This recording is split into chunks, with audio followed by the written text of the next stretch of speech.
속 시원하게 말을 하고 싶어서 이렇게 글을 쓰게 되었습니다. 어디서부터 이야기를 시작해야 할까 조금 많이 망설여지고 있는데 역시 제 첫 결혼부터 이야기를 해야 할 것 같아요. 저는 20대 초반에 사고 쳐서 결혼을 하게 되었습니다. 전 남편과는 결혼 생활 4년 만에 이혼하게 되었고요. 저는 고등학교를 졸업하고 대학교에 진학하고 난 이후 여느 대학생들처럼 아르바이트를 시작했습니다. 그리고 그때 전 남편을 만나게 되었어요. 저는 가볍게 맥주를 한잔할 수 있는 호프집에서 저녁 타임 아르바이트를 했었어요. 저녁 8시부터 가게 마감 시간까지 말이에요. 그때 가게를 새벽 2시 또는 3시쯤에 마감했으니 거의 6, 7시간 정도 일을 했네요. 아무래도 아르바이트 자체가 술을 마실 수 있는 곳이기도 해서 일하는 강도도 조금 센 편이었고 또 마감 시간이 늦은 새벽이기도 하고 저 혼자만 여자다 보니까 사장님께서 항상 저만 차를 태워 집 앞에 데려다 주셨습니다. 순진하고 어렸던 저는 그런 사장님의 친절에 가슴이 콩닥거리기 시작했죠. 어느 정도 예상하셨겠지만 바로 그 사람이 제 전 남편이었습니다. 저보다 9살이 많은 사람이었어요. 일주일 중에서 5일 정도를 일했었는데 매일마다 귀찮은 티 한 번 내지 않고 매번 집 앞까지 데려다 주시고 제가 집 안으로 들어가고 나서야 돌아가는 모습에 저는 자상한 사람이라 아주 큰 착각을 했었죠. 나이가 어렸던 저는 뭔가 그런 모습들에 어른스러움을 느꼈었나 봅니다. 그렇게 혼자만의 짝사랑을 무럭무럭 키워나가던 어느 날이었습니다. 그날도 다른 날과 다름없이 저를 집 앞까지 데려다 주시던 날이었습니다. 그날따라 조금 긴장한 듯한 사장님의 모습에 제가 의아함을 느꼈던 것 같아요. 오늘도 데려다 주셔서 감사합니다 하고 인사를 드린 후 차에서 내리려던 그 순간 사장님이 저를 못 내리게 막으시며 다짜고짜 저를 안으며 좋아한다고 고백을 하셨어요. 그런데 전 그런 모습들도 박력 있게 느껴졌고 저를 리드하는 모습에 심장이 쿵 내려앉는 것 같았죠. 전 수줍게 좋다고 고개를 끄덕였고 그렇게 우리는 사장과 직원이 아닌 남자와 여자로 만나기 시작했어요. 그러다 결국 서로의 마음을 표현하다 제 뱃속에 새로운 생명이 생기기도 했죠. 당시 제 나이가 23살이었어요. 대학 졸업을 코앞에 두고 있었죠. 당연히 저희 부모님께서는 미친 듯이 반대를 하셨습니다. 친정에서 반대를 할 것이라고 생각을 하기는 했지만 그 정도로 거셀 거라고는 생각 못 했었거든요. 제게 아이를 당장 지우라고 소리 지르는 부모님의 모습에 어렸던 저는 실망을 금치 못했습니다. 어떻게 그런 잔인한 말을 제게 할 수 있는지, 내가 알던 우리 부모님이 맞는지 너무하다 생각했죠. 전 뱃속의 아이를 지키기 위해서 부모 자식 간의 연을 끊었고 그대로 남편을 따라 시댁에 들어갔어요. 제대로 결혼식도 올리지 못했었죠. 제 인생에 가장 고통스럽고 힘들었던 시기가 그렇게 시작이 되었습니다. 결혼 전 자신만 믿어달라고 가슴을 치며 호언장담을 하던 남편의 말만 믿고 천륜의 연까지 끊어가며 남편을 따라왔습니다. 남편은 제 의사와 상관없이 시댁과 합가를 시작했죠. 아직 제가 어려서 모든 것이 서툴 테니까 시부모님께 배우라고 말은 그럴듯하게 하더라고요. 연애를 하던 시절 자상하고 다정하고 그래서 어른스러웠고 항상 의지할 수 있겠다고 생각했던 남편의 모습은 결혼하고 나서 보니까 결혼 전과 완전히 딴판이더군요. 그렇다고 시부모님이 좋았냐고요? 전혀 아니었습니다. 지금 생각하면 진짜 사이코 같아요. 사람을 들들 볶다가도 깔깔 웃으시고 그렇게나 저를 엄청나게 괴롭히셨습니다. 배가 불러온 임산부였던 저를 굳이 꿇어앉혀 제가 얼마나 못난 사람인지 한참 동안이나 연설을 하셨으니 여러분들도 그 성질머리를 짐작하실 수 있으시겠죠? 아이를 낳을 때까지도 진절머리가 났습니다. 계속 대를 이어야 한다며 닥달하질 않나, 밭이 좋아야 씨가 자랄 텐데 영 쓸모없어 보인다고 탓하지를 않나, 시부모님 덕분에 스트레스가 너무 많아 유산을 할 뻔했을 때도 그저 모든 것이 제 탓이었습니다. 남편은 그런 저를 나 몰라라 하며 단 한 번도 지켜주지 않더군요. 다행히 그렇게 태어난 아이는 멋있는 왕자님이었습니다. 저는 그토록 원하던 손주를 시부모님 품에 안겨주며 제 처지가 조금은 더 나아질 줄 알았습니다. 하지만 그것도 제 착각이더라고요. 저는 산후조리를 바라지도 않았고 그저 아들 낳았는데 수고했다고 미역국이라도 한 그릇 끓여주실 줄 알았는데 출산하고 게으르게 누워만 있느냐고 오히려 눈물이 쏙 빠지도록 혼이 났습니다. 그뿐 아니었어요. 출산을 한 이후에도 툭 하면 제가 남편의 인생을 발목 잡았다고 염치도 양심도 없는 애라고 비난하셨고 집안에 여자가 잘 들어와야 되는데 어디서 이딴 것이 굴러들어왔냐고 욕을 하셨죠. 가만히 잘 계시다가도 제 머리를 쥐어박으시면서 성질을 있는 대로 내시기도 하셨고요. 제가 그 무엇보다 더 화가 났던 것은 제가 낳은 제 아들을 제가 돌보지 못하게 막으셨던 부분이었습니다. 어린 네가 대체 아는 것이 무엇이 있겠느냐고 토달지 말고 바닥이나 닦으라며 제 품에 있던 아들을 빼앗아 본인 품에 안으시고 제 얼굴에 걸레를 집어던지신 분들이십니다. 그런데도 저는 아무 말도 하지 못했어요. 매번 혼전 임신으로 사고쳐서 가진 것 없이 애만 딸랑 임신해서 시댁으로 기어들어왔다고 욕을 들으니 제가 죄인처럼 느껴졌었거든요. 그래서 고개를 숙이며 살아야 된다고만 생각했죠. 지금의 저라면 아이를 나 혼자 만들었냐고 바락바락 대들기라도 할 텐데 어렸던 저는 그러지 못했어요. 그래서 버티고 또 버텼습니다. 그리고 제 아들에게는 남편과 시부모님 모두 무척이나 잘 대해줘서 버틸만 하기도 했습니다. 빵긋 웃는 제 아들 얼굴을 보면서 견디고 또 견뎠습니다. 그렇게 결혼한 지 2년째가 되던 해였습니다. 법원에서 서류가 미친 듯이 날아오기 시작하더군요. 깜짝 놀라 서류를 확인해보니 남편을 향한 고소장이 작성되어 있더라고요. 남편은 스토킹으로 벌금형을 내야 하는 상황이었습니다. 내용을 읽어보니 가관이더군요. 심지어 피해자 또한 제가 알고 있는 사람이었어요. 제가 그만두고 난 이후 남편이 운영하는 호프집에 새로 뽑은 여직원이었어요. 엄청 예쁜 여직원이었거든요.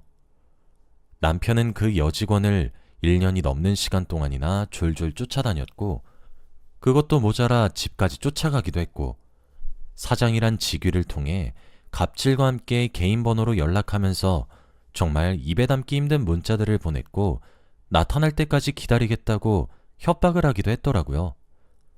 그걸 견디지 못해 그 여직원이 남편을 신고한 거였고요.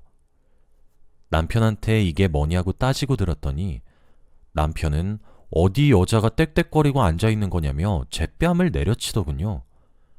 게다가 오히려 시부모님도 남편을 혼내기는커녕 저를 혼내셨죠. 남자가 바깥 일을 하다 보면 이런 일도 있고 저런 일도 있는 법이지. 이래서 너는 안 되는 거야. 하면서 말이죠.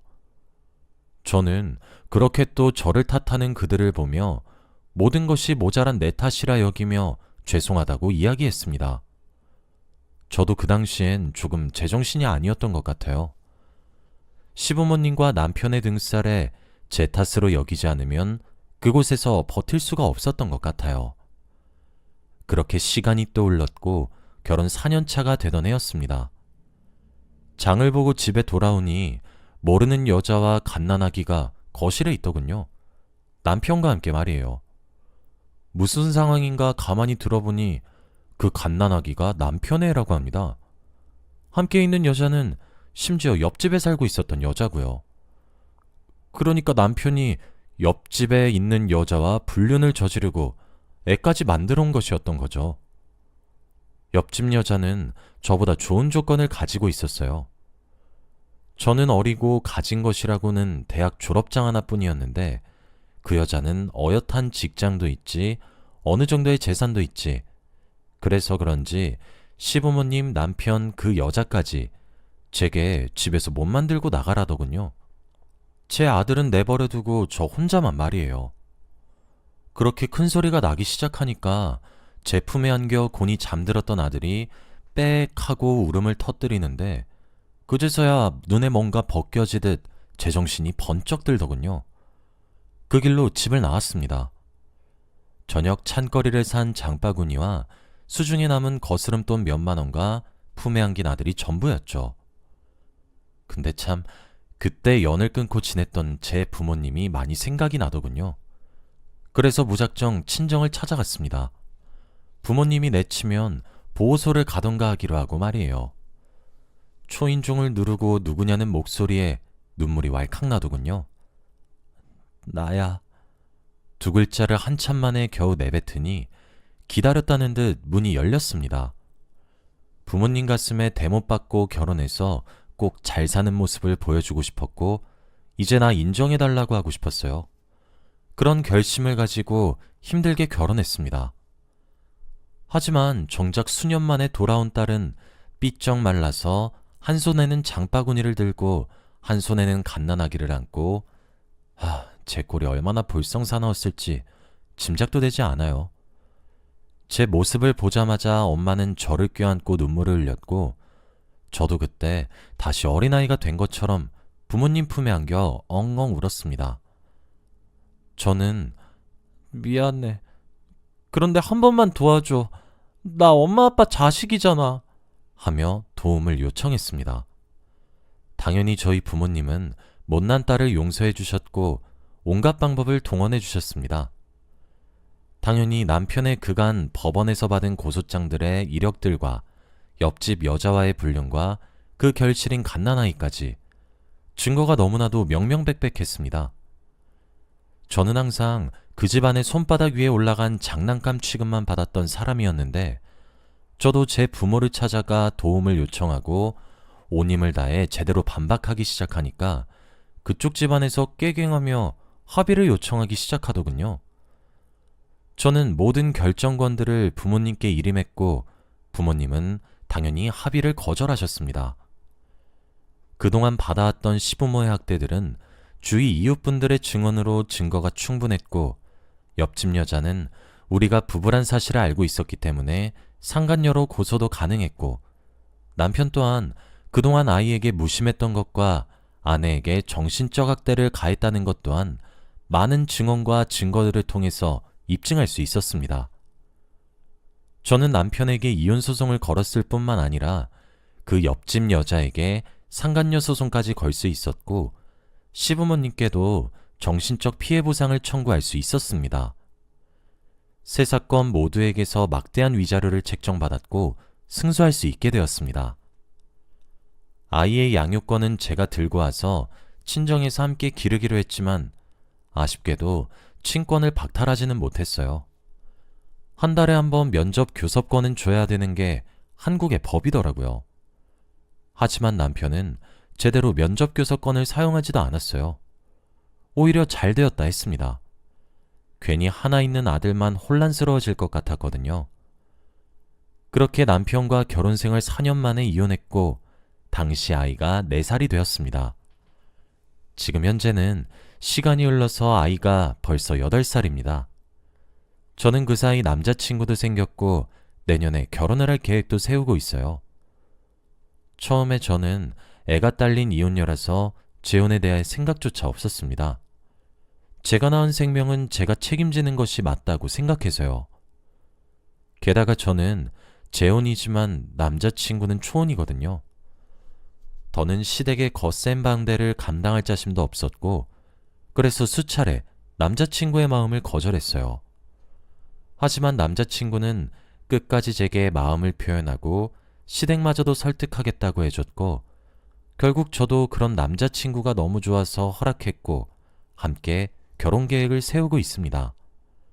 다행히 남자친구는 제 아들을 정말 자신의 아들로 여겨주고 있고 시댁에서도 감사하게 저를 며느리로서 인정해 주셨습니다. 차별 하나 없이 따뜻하게 대해주시고 계시고 제 아들과도 몇 번 만남을 가지셨는데 무척 예뻐해 주셨거든요. 제게 이혼 경력이 컴플렉스인 것처럼 누군가에게 흠으로 잡힐 무언가가 있는 사람들은 제 심정을 잘 알고 있을 것 같다는 생각이 드네요. 그런 차별 없이 따뜻한 시선이 저희에게 얼마나 감사한지 말이에요. 드디어 제게 제대로 된 사랑이 찾아왔다고 생각했어요. 그리고 남자친구를 지금 저희 부모님께서 무척이나 만족하셔서 결혼하는 데 모든 지원도 부담해 주시기로 했죠. 제 아들도 삼촌보다는 새아빠라고 부르기 시작하고 있고요. 그렇게 우린 새로운 가족이 될 준비를 하고 있었어요. 제겐 앞으로 행복만 펼쳐지겠다고 기대에 부풀어 있었죠.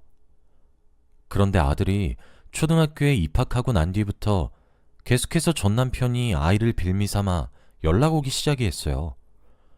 아들과 이제라도 함께하고 싶다며 물놀이를 가거나 캠핑을 가거나 이것저것 노력하기 시작하더군요. 낚시를 가기도 하고 등산을 가기도 하고 야구를 하기도 하고 저는 아빠 노릇을 늦게라도 하는가 싶었습니다.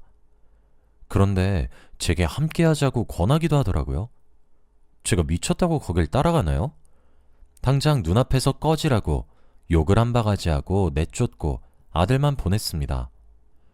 그럴 때마다 뭘 잘했다고 온갖 불쌍한 척을 하며 시무룩해 하는 꼴을 아들에게 보여주면서 아들이 저를 쪼르게 하도록 시키지를 않나 주둥이를 삐죽 내밀면서 투정을 부리는데 입을 찢어버리고 싶더라고요.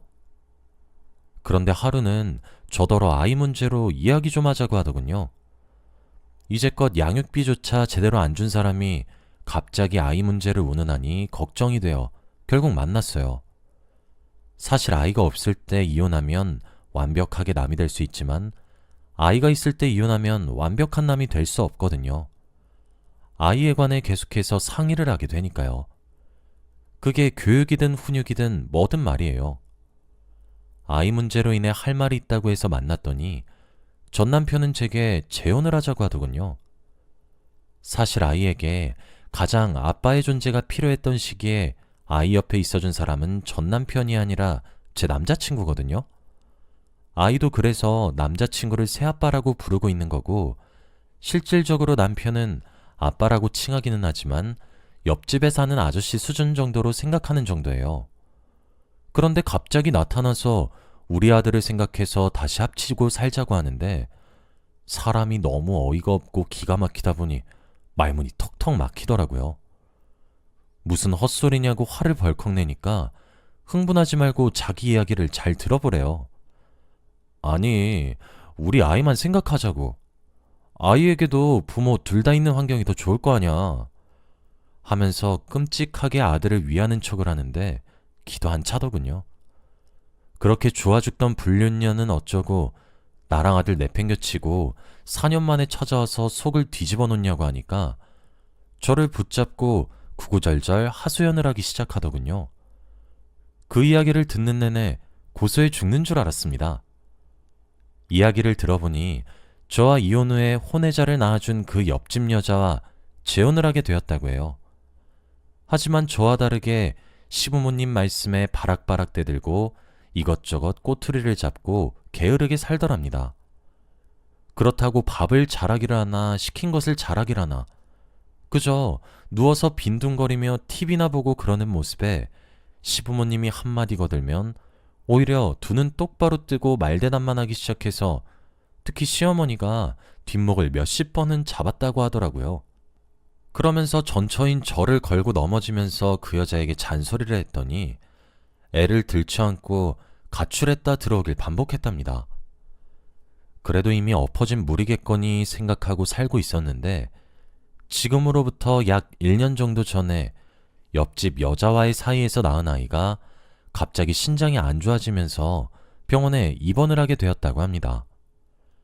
큰 수술을 앞두고 이것저것 검사를 받다가 알게 되었는데 옆집 여자와 전 남편 사이에서 절대 나올 수 없는 혈액형이 나왔다고 하더라고요. 당연히 친자검사를 의뢰했더니 99.8%의 확률로 친자검사 결과가 불일치했다고 하더라고요. 그래서 나 이혼 소송하고 진짜 고생이란 고생은 다 했어. 나 이제 잘할게. 우리 다시 합치자. 어? 이제 우리 엄마 아빠도 당신한테 모질게 대하지 않으실 거야. 우리 엄마랑 아빠도 너 다시 돌아오면 잘 대해주시겠다고 약속도 했어. 라고 하는데 진짜 너무 황당해서 야, 너 혼자 무슨 망상하면서 사는 거야? 내가 돌았다고 그 미친 집구석에 제 발로 들어가니? 나 그리고 내년에 재혼해. 지금 결혼을 전제로 만나는 사람도 있고, 지금 이게 무슨 무례야? 내가 아직도 그때 너 만나던 멍청한 시절로 보이니? 그냥 돌아가. 제발 머리 아프게 하지 좀 말고. 야, 너 그게 무슨 소리야? 그럼 우리 민우는 어쩌고? 아니, 넌 엄마 맞냐? 무슨 재혼이야? 어이가 없어서. 넌 그럼 아빠가 맞아서 옆집 여자랑 바람나서 나한테 이혼당했냐? 제 말에 씩씩거리면서 한참을 아무 말 없더니 두고 보자는 한마디만 내뱉고 자리를 박차고 나가더라고요. 근데 그때 묘하게 불안감이 느껴졌었어요. 사실 전 남편이랑 이혼하면서도 아들 양육권을 제가 들고 오는 부분이 진짜 힘들었거든요. 시부모님의 손주 사랑이 정말 못 말리셔서요. 혹시 이번에도 그럴까 싶어서 사설 경비업체에다가 제 아들의 신원보호를 의뢰했고 당장 제 남자친구에게 알렸습니다. 아니나 다를까 그 이후 전 남편 쪽에서 다시 양육권을 가져가겠다는 소송을 걸어오더군요. 심지어 아들을 저와 상의 없이 시댁에 끌고 가려는 정황도 포착이 되었습니다. 제가 정말 사설 경비에 의뢰하지 않았더라면 아들을 눈뜨채로 빼앗길 수도 있었던 거였죠.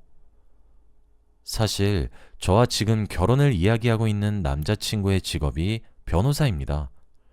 당연히 제 이야기를 듣고 함께 분노해준 든든한 남자친구는 직접 이 소송의 변호를 맡았고 남편이 그간 양육비를 일절 보내지 않았다는 점, 주 양육권자인 엄마 모르게 아들을 빼돌리려고 했다는 점, 그리고 아들이 남편과의 합가를 원하지 않는다는 점을 근거 삼아서 강하게 반박에 나섰습니다. 다행히 제가 다시 양육권을 가질 수 있게 전 남편의 소송은 기각이 되었죠. 소송 과정 중에서 판사님께서 제 아들에게 누구와 살고 싶냐는 질문을 하셨습니다. 그런데 제 아들은 저도 전 남편도 아닌 제 남자친구와 함께 살고 싶다고 이야기를 했어요. 제 남자친구가 얼마나 큰 사랑으로 제 아들을 대하고 있는지 다시 한번 깨닫게 되었죠. 그렇게 지긋지긋한 전 남편을 남자친구가 아주 멋있게 퇴치해 주었고 지금은 다시 평화로운 일상을 되찾았습니다. 전 남편은 구질구질하게 다시 생각해달라고 제게 문자와 전화를 걸어오면서 지긋지긋하게 굴기 시작하는데 제가 또 소송당하고 싶냐고 답장을 보내면 귀신같이 조용해지고 있어요. 제 예비 신랑이 변호사인 걸 안 이후부터 다시 꼬리를 팍 내린 것 같아요. 지금은 아주 평화롭게 내년 봄에 있을 결혼 준비를 아들과 이제 제 남편이 될 예비 신랑과 함께 준비하고 있습니다. 제가 이런 남자를 만날 수 있게 되어 너무 행복한 것 같아요. 여러분들도 앞으로 제가 잘 살기를 기도해 주셨으면 좋겠습니다. 여기까지가 제 이야기였고요. 긴 이야기 들어주셔서 감사합니다. 여러분들 가정도 평안만 가득하시길 바라며 이만 글을 마치겠습니다.